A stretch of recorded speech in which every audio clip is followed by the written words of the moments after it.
Jai Hind students, welcome to my YouTube channel. Students, if you are passionate enough about your goals and success, you must start right now, or else there's a possibility that it will be too late and that you have to regret for the rest of your life. So, students, do it now. Sometimes later becomes never. With that positive note, students, let's begin today's session. Today we are going to discuss some very interesting numericals based on rotational motion, right? So here goes the first question. This system, it is at equilibrium. The masses of the bars AB, Ln, PR, it is neglected. We are supposed to find out the masses M2, M3, M4. M1 is given, right? These masses are just balanced. Balanced means they are at equilibrium. These bars AB, LM and PR are horizontal. They are perfectly balanced, right? So it's a very, very interesting question. Let's try to solve it. Now students, since the bar AB is horizontal, therefore the moments of the weights of the two bodies about this point C must be equal and opposite, isn't it? So therefore students, since bar AB is horizontal, therefore as I've stated, the moments of the weights of these two, M1, M2 about point C must be same. That is, M1 multiplied by, its weight would be M1 into G, right? Weight is M into G multiplied by AC. It should be equal to M2G multiplied by BC. They must be equal in magnitude and oppositely directed. That is when the bar AB will remain horizontal, isn't it? Therefore, students, M2, it would be equal to M1 multiplied by AC divided by BC. So that will give us the result. M1 is given to be 0.1 kg. AC, it's given to be 40 centimeter. BC, it's given to be 20 centimeter. No need to convert it in meters as it's the case of ratio. So it would be equal to 40 by 20 is 2. 2 multiplied by 0.1 is 0.2. So it will be 0.2 kg. Right? So mass M2 is 0.2 kg. That's the first answer. Now students, as the bar AB is horizontal, the total mass, that is M1 plus M2, of these two bodies may be assumed to be concentrated at point C, isn't it? Or at point L. So now bar Ln is horizontal, isn't it? So bar Ln is horizontal, or it is at equilibrium. So therefore students, total mass at point C is M1 plus M2, isn't it? So it will be M1 plus M2 into G multiplied by Lm. The sum of the moments about point M must be 0. So at point L or at point C, total mass is M1 plus M2. So M1 plus M2 into G multiplied by the proper distance from the axis, that is Lm. It should be exactly equal to M3 G multiplied by its distance from M, that is Mn. So substituting these values over here, we can easily get the value of M3. So here M3 students, it would be equal to M1 plus M2 multiplied by Lm divided by Mn, right? So let us substitute the value. M1 is given to be 0.1 kg. M2 is found to be 0.2. What is Lm? Lm is 25 centimeters. And Mn, it is 15 centimeter. So that will give us 0.3 divided by 15 into 25, isn't it? So it is equal to 0.3. So 3 by 150 would be equal to 1 by 50 multiplied by 25. So it is equal to half. That is 0.5 kg. So that's the value of M3. Now similarly, as explained in the earlier case, at this point, students, at point M, total mass, that is M1 plus M2 plus M3, may be assumed to be concentrated, right? Now the bar PR is horizontal. Now since bar PR is horizontal, therefore the sum of the moments about point Q must be 0, must be equal and opposite. Therefore, if you consider M4, so it will be equal to M4 into G multiplied by its perpendicular distance from the axis, that is PQ. It should be equal to the total mass at point R, which is equal to the total mass at point M. So point M, the total mass would be M1 plus M2 plus M3, right? This will act as the center of mass of these three bodies. So it will be M1 plus M2 plus M3 into G multiplied by its distance from point Q, that is QR. So therefore, students, M4, it is equal to M1 plus M2 plus M3 multiplied by QR divided by PQ. So let's substitute the values. M1 is 0.1, M2 is 0.2, M3 is determined to be 0.5, isn't it? Multiplied by QR. QR, this distance is 15. Divided by PQ, and that is 30. So that will give you 0.5, 0.2, 0.1. It is 0.8. Multiplied by 15 by 30. So it is 0.8 divided by 2. So that will give us 0.4 kg. So this is the mass of the fourth body, that is M4. So students, this is how this question needs to be done, right? Okay, let's proceed to the next question now. A particle of mass 2 kg is moving with uniform speed of 3 root 2 meter per second. So V is given. It is given to be 3 root 2 meter per second in the xy plane along the line y equals to x plus c. Students, this is the standard equation of a straight line. The standard equation of a straight line is y is equal to mx plus c. M is the slope and c is the intercept on the y-axis, right? Now we are supposed to find out the magnitude and the angular momentum of the particle, magnitude of the angular momentum of the particle about the origin. So L is to be determined, its magnitude.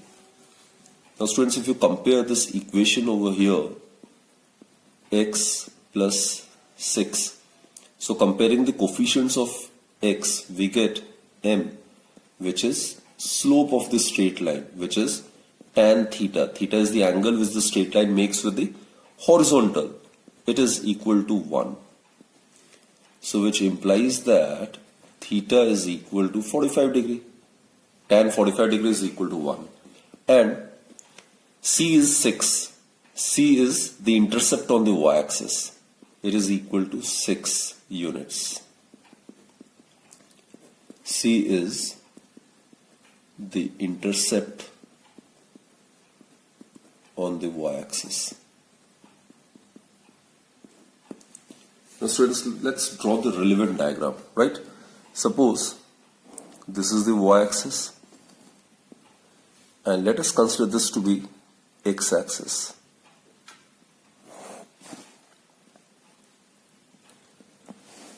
Now y equals to x plus c. It will be a straight line. Suppose this is 6 units. Let us consider this to be 6 units, right? Then here the slope is 45 degree. So it will be equally inclined. So it should be like this. So this angle is 45 degree. So this will be also 45 degree.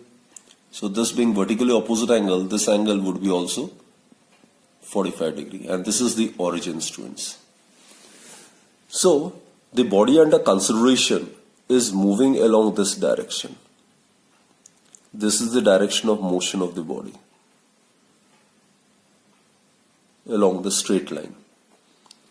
Now students, linear momentum, we know that linear momentum is mass into velocity. So the direction of linear momentum must be also along this straight line. So this is actually the line of action of linear momentum, right? And angular momentum, you're aware students, it is given by the product of magnitude of the linear momentum and the perpendicular distance of the line of action of the linear momentum from the axis of rotation. So this is the line of action of the linear momentum. Its perpendicular distance from the origin is, suppose, this distance. I have considered it to be d. Clear? So L would be equal to P into d. P is the magnitude of the linear momentum and d is the perpendicular distance of the line of action of the linear momentum from the origin. We are supposed to find out the angular momentum of the particle about the origin. Clear, students?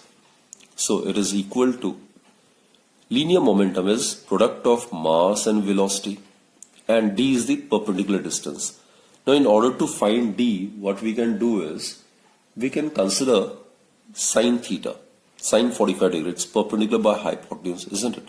So in this case, if we consider sine 45 degree, it will be equal to perpendicular, that is d, over hypotenuse is 6 units. So d is equal to 6 sine 45 degree. So in place of d, we can write 6 sine 45 degree, right? So let's substitute the value and get the result. Mass of the body is given to be 2 kg. The magnitude of its velocity is given to be 3 root 2. 6 sine 45 degrees is 1 by root 2. Root 2 get cancelled. So L would be equal to 3 to your 6. 6 into 6 is 36. And students, its unit is kg meter square per second. So this is the answer. The magnitude of the angular momentum of the given body about the origin is 36 kg meter square per second. Now this is again a very important question. A small sphere, this is a small sphere, it rolls down without slipping from the top of a track in a vertical plane. And the track has elevated and horizontal section. We are supposed to find out the distance on the ground with respect to the point which is vertically below the end of the track. Suppose this is A dash, where the sphere lands. Now look students, it will have some horizontal velocity. Now a body which is projected from a height giving some horizontal velocity, it tends to follow a parabolic path. So it will tend to follow a path like this, isn't it? If the body falls over here, then we are supposed to find out the distance on the ground with respect to the point which is vertically below the end of the track. That is, with respect to point A dash, this distance is to be found. This distance is to be found. Clear, students? So this is the objective of this particular question. Now first and foremost, students, the total energy possessed by the body at point A and point A must remain conserved. Simply as per the law of conservation of energy, energy can neither be created nor it can be destroyed. So applying the conservation of energy, applying law of conservation of energy, what we get is total energy of the body at point A, it must be equal to the total energy of the body at point B. At point A, the body is at rest, so it won't be having any sort of kinetic energy. By virtue of its position or height, it will be having potential energy, right? So total energy at point A would be m, g and height at point A. Clear, students? Now at this point, students, it is again having some height. Due to this height, it will have potential energy. Potential energy would be mgHb. Obviously, when the body travels from A to B, there is a decrease in its potential energy, right? and increase in the kinetic energy. And this body, that is a small sphere, it rolls without slipping. So it will be having two types of motion. One is the translatory motion, and the other one would be the rolling motion. Clear? So it will have two types of kinetic energy. One is the translatory kinetic energy, that is half mv square. The other one is rotational kinetic energy due to the rotational motion, which is half I omega square. I is the moment of inertia of this sphere, which is 2 by 5 mr square, right? Here, I is the moment of inertia of the sphere, which is 2 by 5 mr square about the symmetric axis. And omega, we are aware, students, it is v by r. R is, suppose, the radius of the sphere under consideration, right? M is the mass of the sphere and r is the radius. So let's substitute the value over here. So what we get is mg, we can write it like this, ha minus hb. It is equal to half mv square plus half. In place of I, you can write 2 by 5 mr square. And in place of omega square, you can write v square by r square. So what we get is mg ha minus hb, it is equal to half mv square plus r square get cancelled, 2 get cancelled, we get 1 by 5 mv square, which is, students, 10 can be taken as LCM. So this is 2 into 5 mv square plus 2 mv square, that is 7 by 10 mv square. So students, you can remember this: when a spherical body, solid sphere, rolls without slipping, then the total kinetic energy possessed by the sphere is 7 by 10 mv square. And it includes the rotational kinetic energy and the translational kinetic energy. Now students, mm get cancelled. So we get, let's substitute the value. G is 9.8. HA, it is 2.4. Minus height at position B, it is 1. It is equal to 7 by 10. Mm get cancelled, so we are left with V square. That is V square, it is equal to 9.8 multiplied by 10 divided by 7 into 1.4. Isn't it? So therefore, V square, it's equal to 0.2, that is 19.6, or V is equal to square root of 19.6 meter per second. So students, this velocity we are talking about, the velocity which the ball possesses at point B, which is purely horizontal, that is root 19.6 meter per second, right? Now what to do is, we need to find out the value of x. Now it is the case of a projectile motion. Whenever a body is imparted some horizontal velocity from a height, it will tend to follow a parabolic path, isn't it? So in this case, if we consider motion along vertical, let's consider motion along vertical, because this vertical distance is given. So what to do is, we can make use of this. Sy is equal to uyt plus half ayt square. Sy, it's given to be 1 meter. Uy, students, initially at this point, the entire velocity is horizontal, so there is no vertical component of velocity, so it is 0. Plus half ay is 9.8. It is under the influence of gravity. A projectile possesses two motion. One is the horizontal with uniform velocity, and the other one is the vertical motion under the influence of gravity into t square. So t can be easily found. So t, it would be equal to 1 divided by square root of 4.9 seconds. Right, students?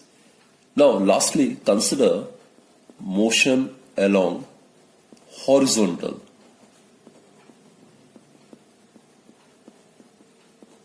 So let us consider the motion of the body along horizontal. So here again, let's make use of the second equation of motion. Sx equals to uxt plus half ax t square. Sx, it is the distance covered by the body along the horizontal, along the ground. That is x, it is to be found. What is ux? It is v. It is ux. And it is root 19.6 multiplied by what is t? It is 1 by root 4.9 plus half ax. Students, a projectile possesses horizontal motion with uniform velocity. So the value of acceleration along the horizontal direction is always 0. So this term totally gets eliminated. So what we get is x is equal to root 19.6 divided by 4.9. That is root 4, which is equal to 2 meters in SI. So students, this small spherical body will fall at a distance of 2 meters from the point which is below the end of the track, right? So the answer is 2 meters. The ball will fall at a distance of 2 meters from point A dash. Now another very interesting question, students. A uniform rod of mass m, its mass is given to be m and the length is given to be L, right? If we start from here, it is 0 and this is the total length L. It makes a constant angle theta with the axis of rotation. This is the axis of rotation and it makes an angle theta which remains constant, which passes through one end of the rod. Find its moment of inertia about this axis. So as the rod rotates, this point, this free end, it will tend to follow a circular path like this, isn't it? So what we are supposed to do is, we are supposed to find out the moment of inertia of this rod about the axis. So for that, students, what you do is, let us consider a small elementary portion over here, which is, say, at a distance of x from point O. So the dimensions may be considered to be dx. The length of this elementary portion can be considered to be dx, and its mass may be considered to be dm. Its mass may be considered to be dm. Now its distance from the axis, it may be considered to be small r. So as the rod rotates, this elementary portion will follow a circular path of radius small r, isn't it? So students, mass of the rod is given to be m. The length of the rod is L. So here mass m is uniformly distributed over length L. Therefore, mass per unit length of the rod, mass per unit length of the rod is m by L. Therefore, mass of the elementary portion is mass of the elementary portion, whose dimensions is considered to be dx, is dm is equal to m by L multiplied by dx, isn't it? So therefore, the moment of inertia of the elementary portion, moment of inertia of the elementary portion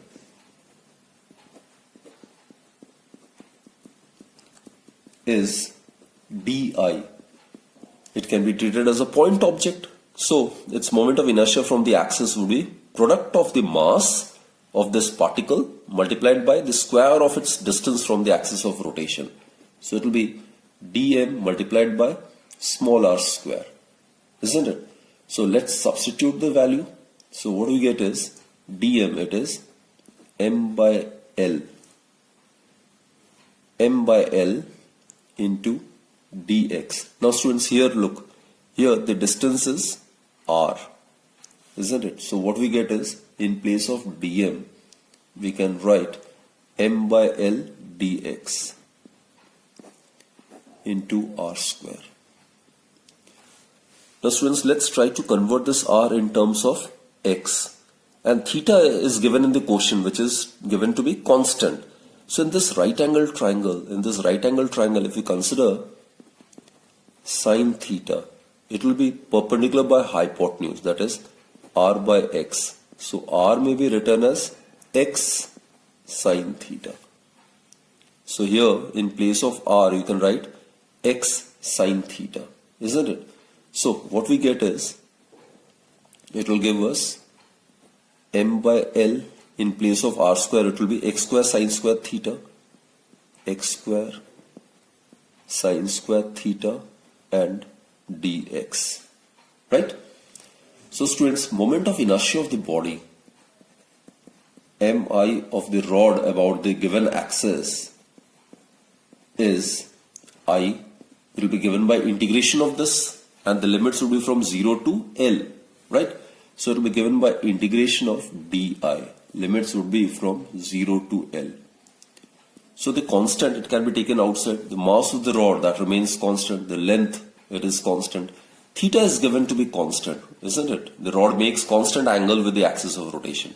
So sine square theta being constant, it can be taken outside the integration. So it will be 0 to L x square dx. Now integration of x square with respect to x is x cube by 3, right? So what we get is m by L sine square theta, it will be x cube by 3. Limits would be from 0 to L. So upper limit minus lower limit, it will give us L cube by 3 minus 0, right? So L cube by 3, here in the denominator we have got L, so L square will be left over here. So the moment of inertia, students, it will be equal to 1 by 3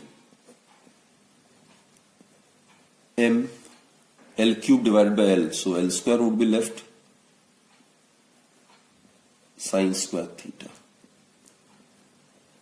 This is the moment of inertia of this rod about the axis passing through point O, right? Let us try to attempt this question. A rod of uniform mass and of length L, it can freely rotate in a vertical plane about an axis through O. This is the axis. This is the axis about which the rod can rotate, right? We are supposed to find out the angular velocity of the rod when it falls from position A to position B through an angle alpha. Alpha is the angular displacement, right, students? So again I repeat, this is a rod and this end is free and this is pivoted, right? It is allowed to fall in a vertical plane. So we are supposed to find out the angular velocity of the rod when it falls from position A to B and thereby traversing through angle alpha. So here students again will make use of law of conservation of energy. So as per the law of conservation of energy,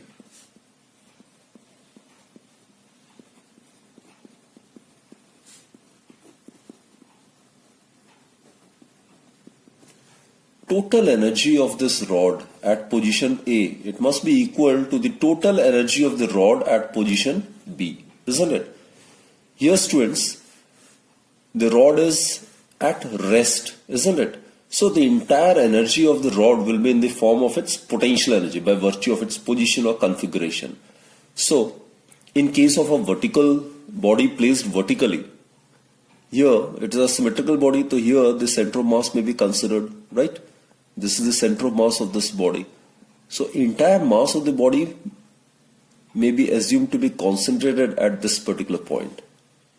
So students, remember, if a symmetrical body is given and its center of mass is to be located, then its center of mass of a symmetrical body is found to coincide with its geometrical center, right?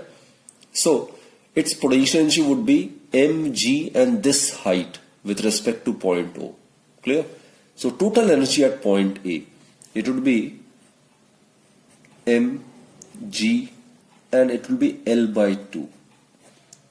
Students, do remember, this is not the entire length which is to be considered over here in place of height. It is to be considered as L by 2 because the entire mass of the rod is assumed to be concentrated at this point. So this is the point where the entire mass of the rod is supposed to be concentrated, which is at a height of L by 2 from point O.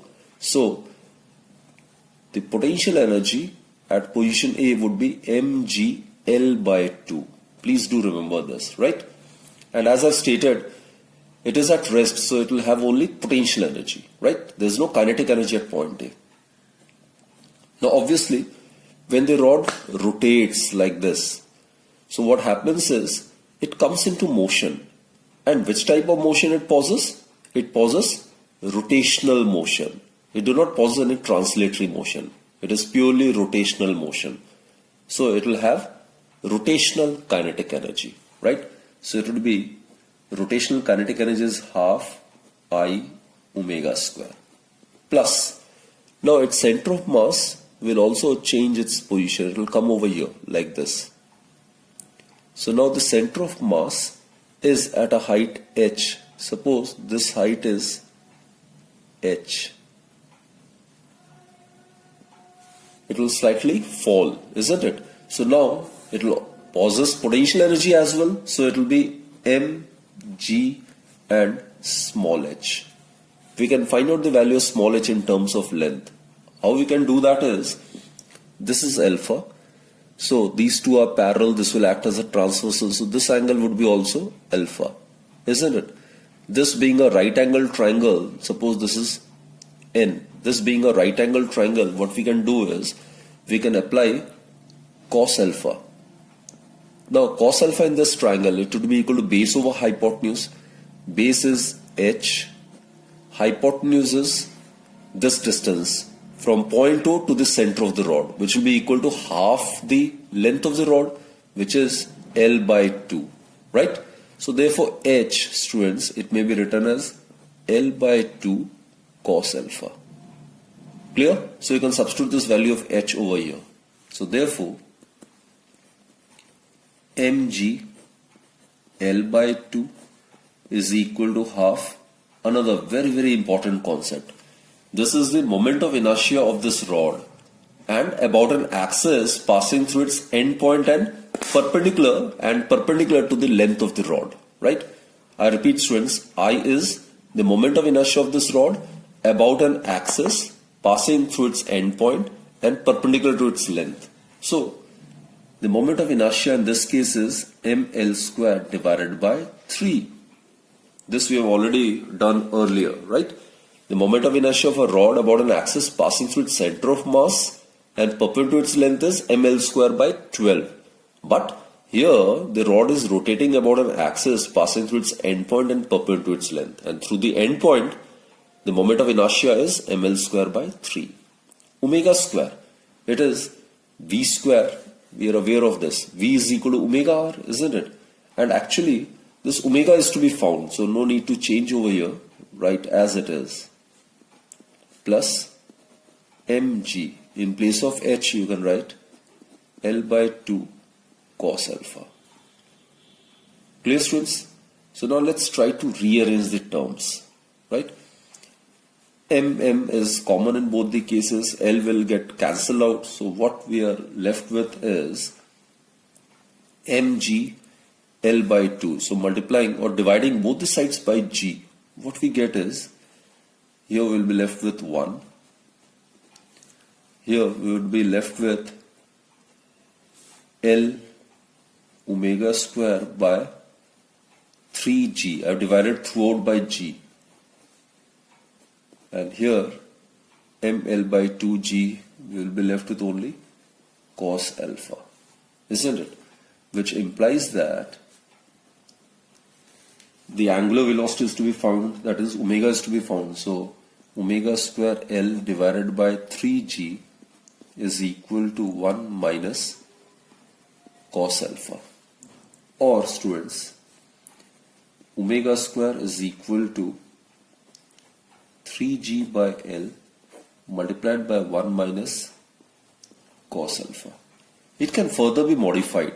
So it can be written as 3g by L 1 minus. Now look, cos alpha, it may be written as 1 minus 2 sine square alpha by 2, right? So what we get is 3g by L. If you open the bracket, 1 minus 1 get cancelled, minus 1, so it will become plus, so it will be twice sine square alpha by 2.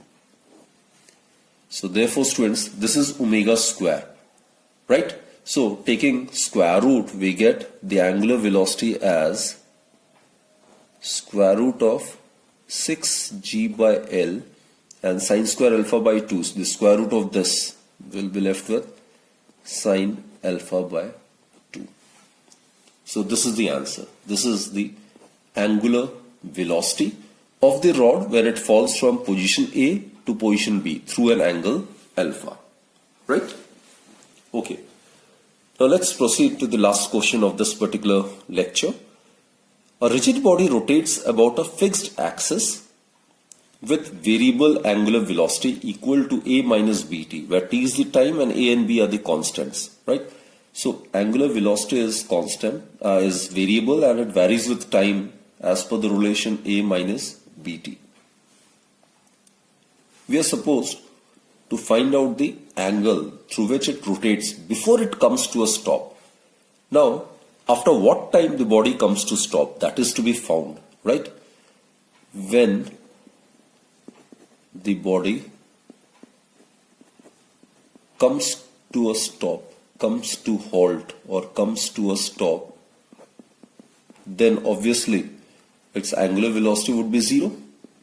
That is, let's substitute the value, a minus bt is equal to 0, or t is equal to a by b. So it is after this instant that the body will come to a halt, body will come to rest, isn't it? So after this instant, we are supposed to find out the angle through which it rotates.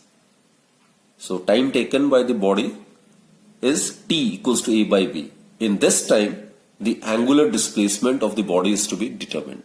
Now students, coming back, omega, as we are aware, it's given by the differential coefficient of theta with respect to time. Angular velocity, as we are aware, it's defined as the time rate change in the angular displacement of the body. Therefore, d theta by dt, it is equal to a minus bt, or rearranging the terms, we get d theta is equal to a minus bt into dt, which further implies that it is a dt minus bt dt. Now on integration, we get theta is equal to a integration of dt minus b being constant can be taken outside, t dt. And limits would be from 0 to a by b, isn't it? It will be from 0 to a by b. Now it can be easily solved. So a integration dt is t, 0 to a by b, minus b integration of t is t square by 2, isn't it? So it is t square by 2, 0 to a by b. That is, theta is equal to a upper limit minus lower limit, a by b minus 0, minus 2 can be taken outside, so b by 2, t square, that is a square by b square minus 0 square. It would be obviously 0. So it will give us, on further solving, it will give us a square by b minus a square by 2b. b get cancelled, 1b will be left in the denominator. Therefore, the angular displacement, or the angle through which the body rotates before it comes to rest, would be a square divided by 2b. So this is the answer, students, right?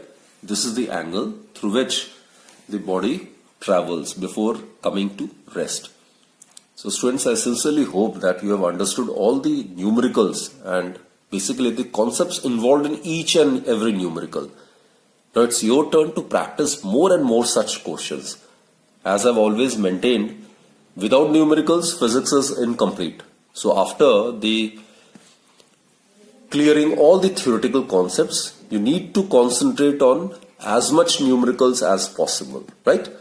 So that's it for this particular session, students. And do join me in my next lecture then. Till then, Stay fit, stay healthy, and do take very good care of yourself.